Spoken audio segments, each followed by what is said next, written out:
দেখতে দেখতে দিন পুরাচ্ছে, ভুল হচ্ছে বহুবার। মৌরি প্রজেক্ট, মৌরি প্রকল্প বাংলাদেশের দ্বিতীয় বৃহত্তম সেচ প্রকল্প।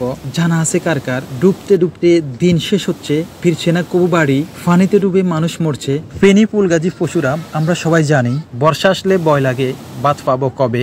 বর্তমান বাংলাদেশের অন্যতম একটি দর্শনীয় স্থান, পর্যটন কেন্দ্র হিসেবে গড়ে উঠেছে মৌরি প্রজেক্ট। ফেনী নদী, মৌরি নদী, কালিদাস, পাহালিয়া নদীর সম্মিলিত প্রবাহকে আড়িবাঁধ নির্মাণের মাধ্যমে 40 ফট বিশিষ্ট একটি বৃহদাকার পানি নিয়ন্ত্রণ কাঠামো তৈরি করেছেন মানুষের সুবিধার্থে। হাইরে কপাল মন্দ, ভারী বর্ষণের কারণে জনজীবন অতিষ্ঠ।